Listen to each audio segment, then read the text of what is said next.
Mi nombre es Natalia Figueroa, soy directora nacional de asistencia a las víctimas del Ministerio de Justicia y Derechos Humanos de la Nación. Y en este carácter vengo a presentarles a través de Punto Digital, a quien agradecemos todas las gestiones para que ustedes desde el otro lado puedan estar escuchándonos, puedan estar viéndonos, para presentarles la Ley de Derechos y Garantías de las Personas Víctimas de Delitos. La ley es la Ley 27.372, que es una ley nacional que abarca a todo nuestro país y a toda la ciudadanía, y entonces necesitamos que vos, desde el lugar donde estés, conozcas tus derechos, conozcas de qué se trata esta ley para que puedas ejercer tus derechos ante una situación de victimización que nadie... fundamental que vos conozcas, digamos, qué implican esta ley, o qué derechos implica esta ley, para que eventualmente puedas reclamarlos y requerirlos. Concretamente, a mediados del año 2017 se sancionó esta ley, la 27.372, en pos de garantizar los derechos de las personas víctimas de delitos que por la experiencia propia que habían tenido quienes habían sido víctimas en alguna ocasión. Concretamente, a lo largo de todo el proceso penal, las víctimas de delitos tienen derechos en la medida que se constituyen como partes. Esto quiere decir que si le pagan a un abogado penalista, a un abogado que conoce del derecho penal, entonces pueden salir a reclamar el ejercicio de sus derechos. Lo que ocurría habitualmente es que cuando la víctima no contaba con la posibilidad de pagarle a un abogado para que efectúe el seguimiento de su caso, no volvía a tener ningún tipo de registro ni ningún tipo de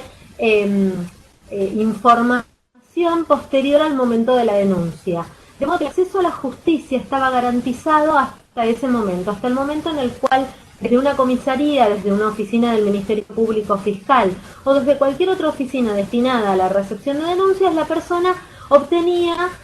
una nota en la cual se le informaba que se le había recibido formalmente una denuncia. Allí se limitaba el acceso a la justicia.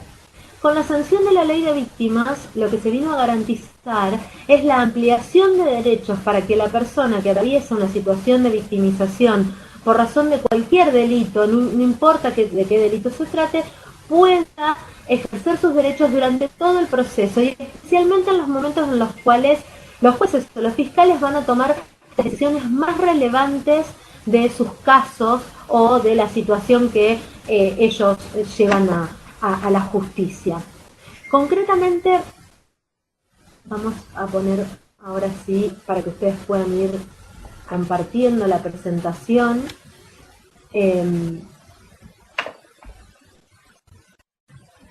Perdón. Porque no sé cómo hacer para empezar a la presentación. Muy lindo acelere, pero...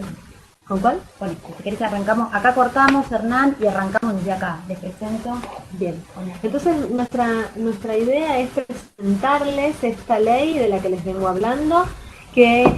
básicamente lo que establece son los derechos básicos que toda víctima de delito merece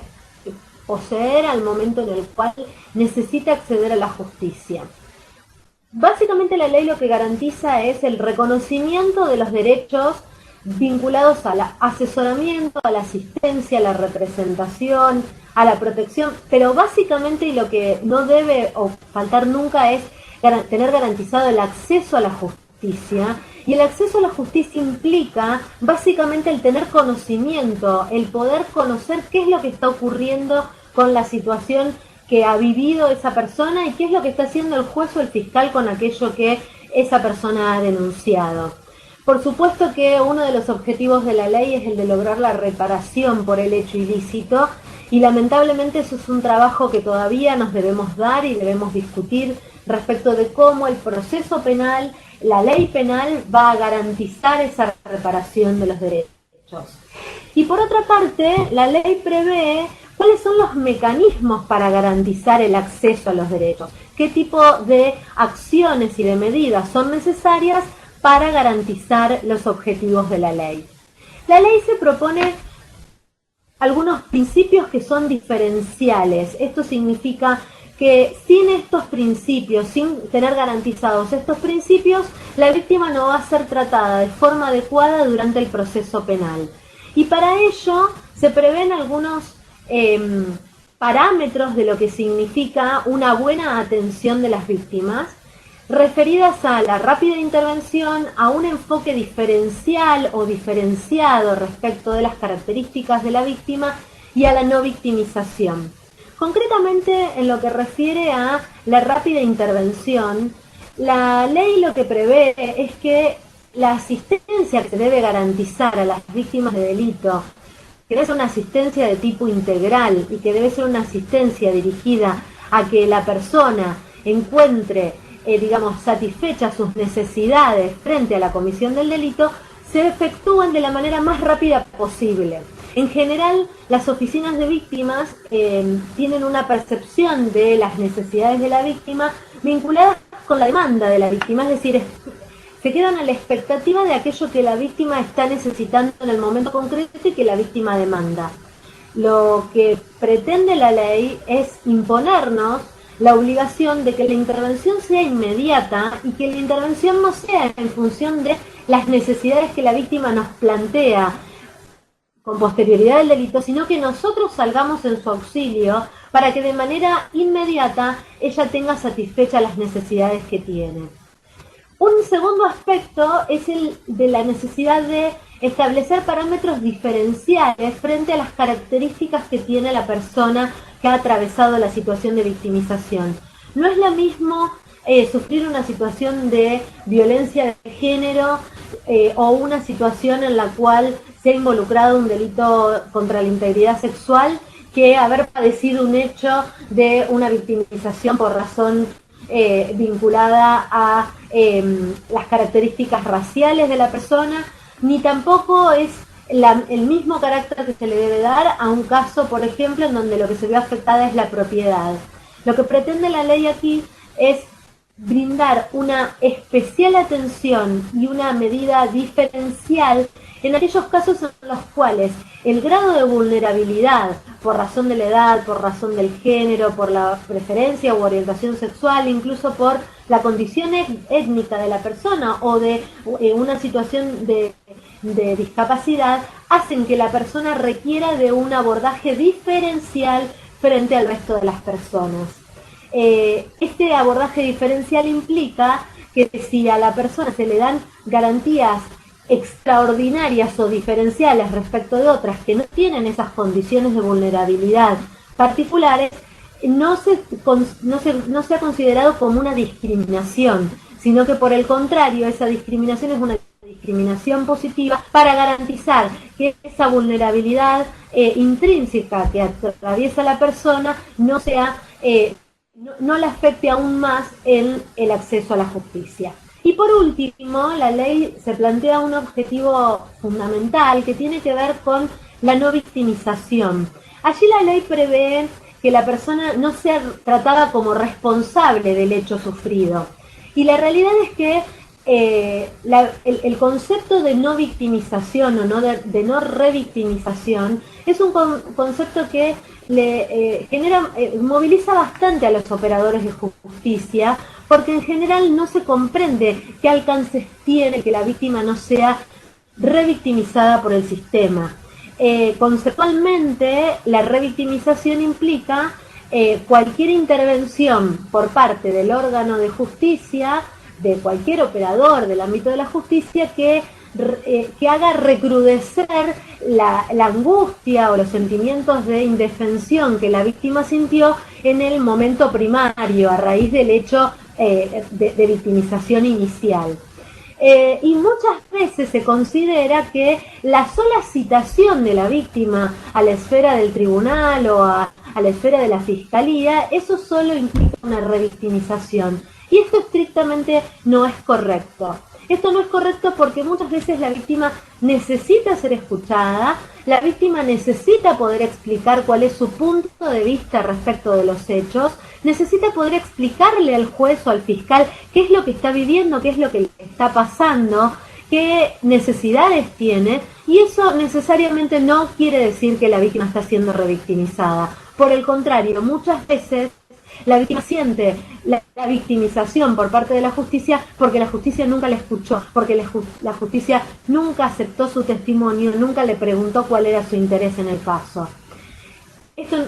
frecuentemente ocurre, especialmente cuando la víctima ya ha obtenido, por ejemplo, una sentencia condenatoria y los jueces y fiscales se niegan a querer preguntarle a la víctima cuál es su voluntad de aquí en más, y en realidad aquí es fundamental poder explicarle a la ciudadanía que cuando una persona atraviesa una situación de victimización, lo que más le interesa es que alguien escuche su voz, que alguien escuche cuáles son sus necesidades y que alguien esté dispuesto a aceptar esas necesidades y darle curso a esas necesidades para poder cumplir con los deseos de esa persona. Obviamente no nos vamos a detener muy detalladamente en cuáles son los derechos que las víctimas tienen, porque son ha sido como muy pero muy detallada la forma en la que la ley ha previsto de qué derechos se tratan, y como son derechos que son extendidos hacia todos los procesos penales de todo el país, se hizo de manera muy genérica para que justamente los distintos procesos penales se pudieran adaptar a las necesidades de la nueva ley. Pero básicamente lo que la ley garantiza es que la persona tenga derecho a acceder no solo al momento de la denuncia, que como les decía al principio es aquello que todas las víctimas tienen garantizado, sino fundamentalmente que se le reduzcan al mínimo las molestias que ha sufrido como consecuencia del delito, y entonces que la revictimización de la que hablábamos antes sea la menor posible. Y por tanto, si un determinado procedimiento se puede juntar con otros dos,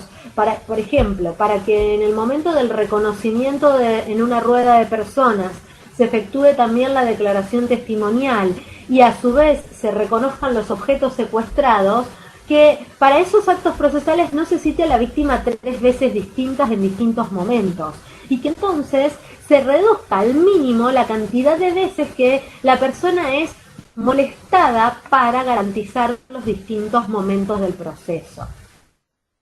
Por supuesto que la ley prevé la necesidad de que el trato que brindan los operadores de justicia, tanto por parte de la Fiscalía como de los juzgados, pero también fundamentalmente por parte de las defensas públicas son defensores de los derechos de los imputados, pero eso no los habilita a molestar en demasía a la víctima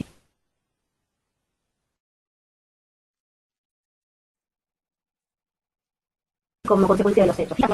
a quien ejerce los derechos de la persona sometida a proceso. Entonces, como les decía, la víctima tiene derecho a recibir un trato digno y respetuoso, que obviamente se adopten medidas cautelares para impedir que los hechos vuelvan a repetirse, o que si los hechos están produciéndose todavía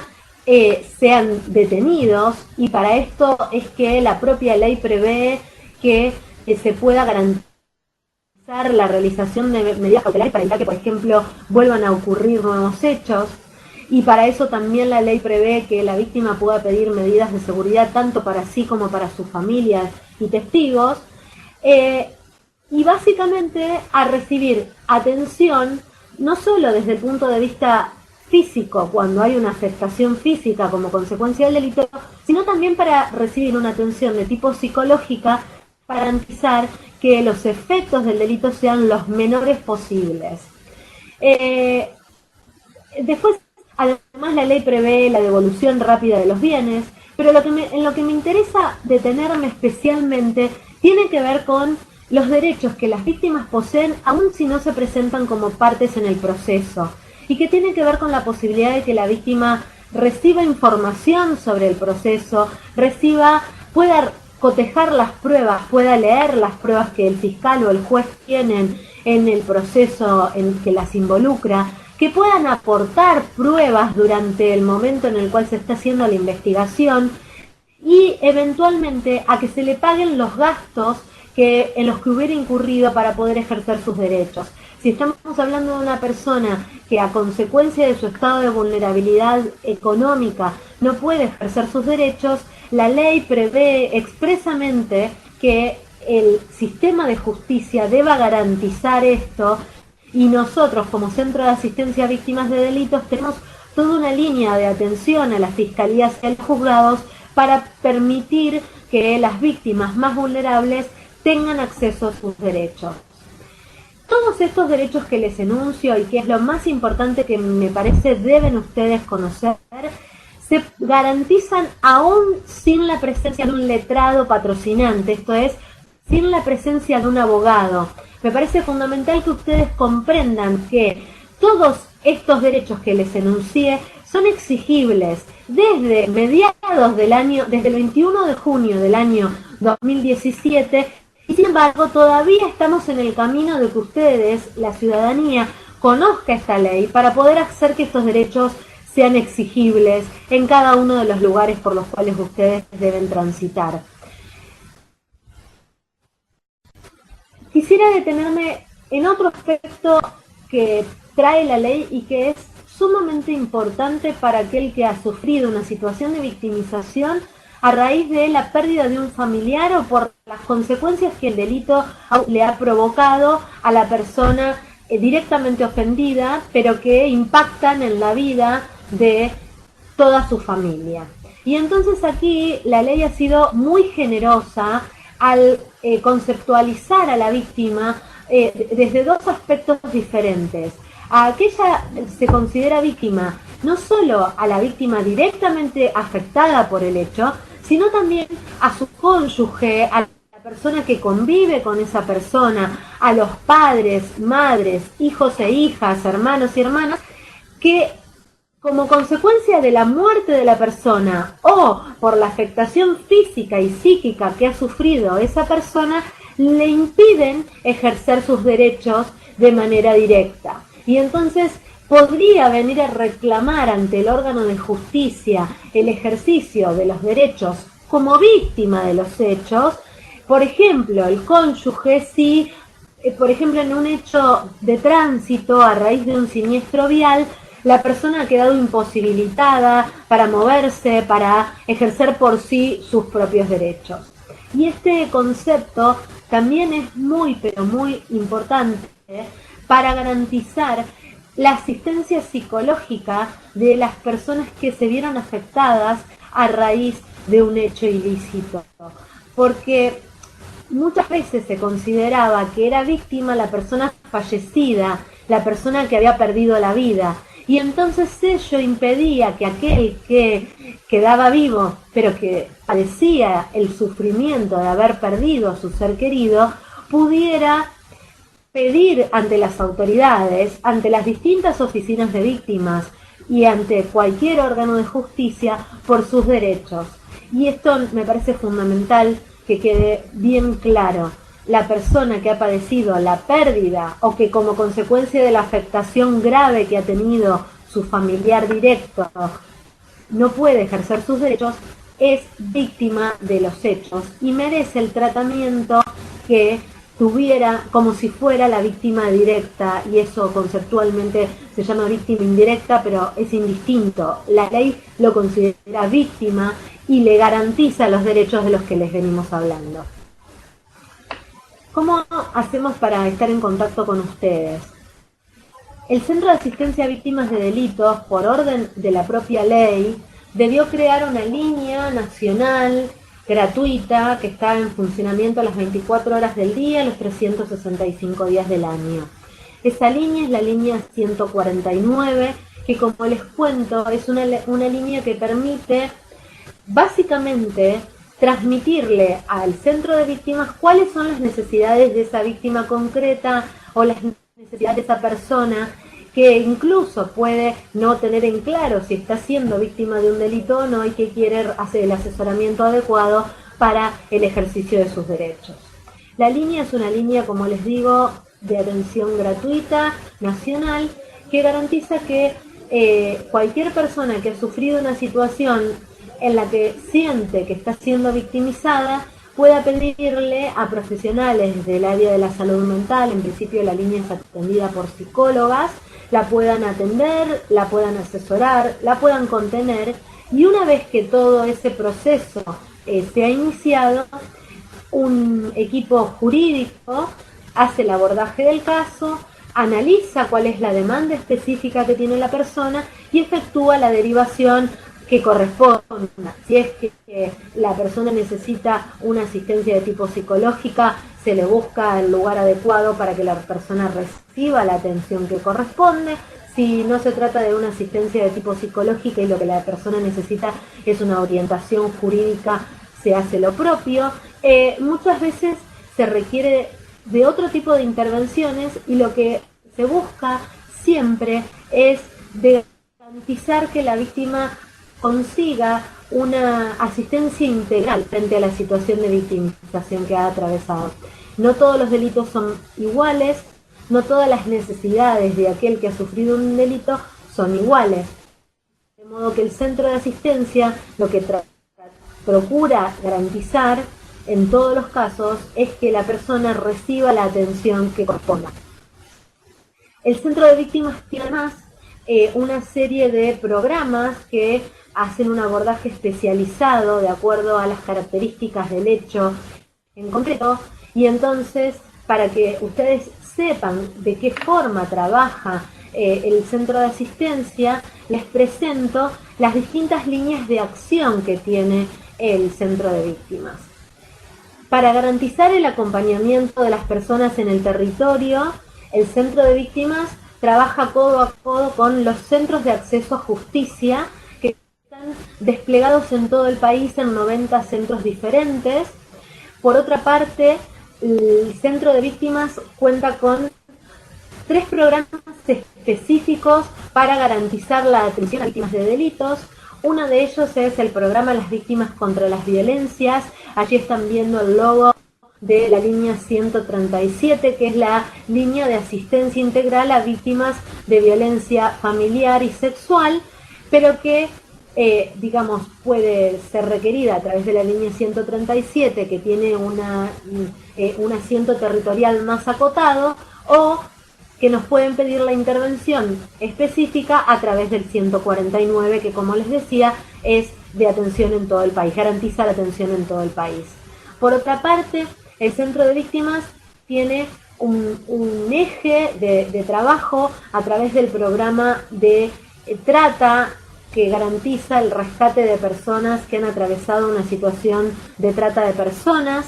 Y esto se garantiza también a través de una línea gratuita nacional que está sí en funcionamiento en todo el país, pero que además es una línea de denuncias, que es el 145. Nosotros, por supuesto, que trabajamos codo a codo con el equipo que trabaja el área de trata, pero solo para que ustedes sepan que tenemos una estructura específica para el tratamiento de este tipo de delitos. Por otra parte, el área del programa Las Víctimas contra las Violencias trabaja específicamente en lo que tiene que ver con la victimización de niños, niñas y adolescentes en lo que se refiere a situaciones de abuso sexual. También allí tenemos todo un área específica que acompaña a las personas que han padecido una situación de victimización sexual, o aquellos que piden asesoramiento como consecuencia de que un niño o una niña ha sufrido una situación de victimización sexual. En principio no se trata de una línea de denuncias, pero si advertimos que hay una persona que se encuentra en una situación de riesgo y que no está recibiendo la atención adecuada, o que no se ha efectuado la denuncia que corresponda, entonces en ese caso podemos incluso formular la denuncia correspondiente. Por otra parte, el Senavid cuenta con el programa de lucha contra la impunidad, que es el tercer gran eje de trabajo que posee el centro de asistencia en relación a víctimas que han perdido la vida, y entonces con quienes se trabaja es con las personas que han sufrido la pérdida de un ser querido, ya sea en un homicidio o en un femicidio. incluso en casos de homicidios culposos, que son estos los que habitualmente se producen en situaciones en las cuales hay un siniestro vial. El acompañamiento se efectúa a lo largo del tiempo para garantizar el acceso a la justicia a las personas que han atravesado la pérdida de un ser querido en esa situación. ¿Cómo trabaja el Centro de Víctimas? Bueno, el trabajo no podría ser posible si no trabajamos en red con otras oficinas y con otros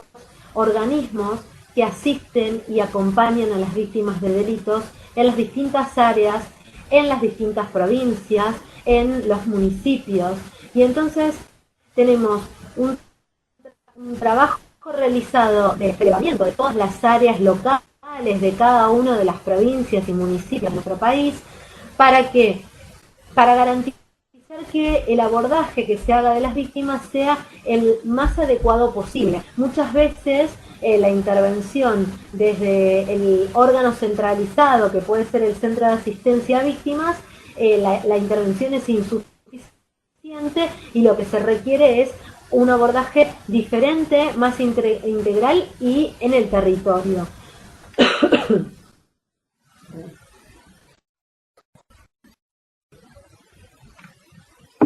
El abordaje en el territorio se garantiza a través de distintas oficinas de los municipios, de las provincias, incluso de los ministerios públicos fiscales o del Poder Judicial, gracias a un trabajo de coordinación interinstitucional permanente que tenemos con las oficinas locales de los distintos lugares. Para eso, obviamente, hacemos un trabajo también muy minucioso de presentación en los distintos lugares, de abordaje en los distintos lugares de cuáles son las oficinas más adecuadas, cuál es el criterio de intervención de las distintas oficinas, y a partir de todo ese trabajo es que coordinamos el trabajo con ellos para garantizar una vez más que cuando la víctima recibe atención de nuestra parte o cuando la víctima solicita nuestra intervención, esa sea la intervención más adecuada posible. El manoseo al que son sometidas muchas veces las víctimas, porque en distintos lugares debe ir contando aquello que sufrió, es lo que se intenta evitar constantemente a través de este trabajo en red. Como les decía entonces, la oficina trabaja en permanente consonancia con el trabajo de los centros de acceso a justicia de todo el país. Los centros están ubicados en las zonas de más alta vulnerabilidad social, en los lugares en los cuales hay una mayor dificultad para el acceso a la justicia, y entonces a través de los centros, además, ustedes pueden hacer todos los trámites vinculados a garantizar el ejercicio de sus derechos, desde los trámites para garantizar el acceso al DNI, a los certificados de discapacidad, todo lo que tiene que ver con beneficios de tipo social, de servicios públicos, incluso para mediaciones de tipo comunitarias. De modo que les ofrezco que verifiquen a través de la página Juzgobar para que ustedes verifiquen cuál es el que les queda más cercano a su domicilio y que puedan eventualmente, si tienen alguna demanda específica vinculada con el acceso a sus derechos y que no tiene que ver directamente con una situación de victimización, que puedan acceder a través de los centros de acceso a justicia. Ha sido un placer estar con ustedes, espero que haya sido claro todo lo que les presenté. Estamos en entera disposición para cualquier otra consulta o pregunta que nos quieran hacer. Nuestro correo electrónico es cenavid@jus.gov.ar y nuestro teléfono de asistencia integral es el 149. A su más entera disposición y muchísimas gracias por su atención.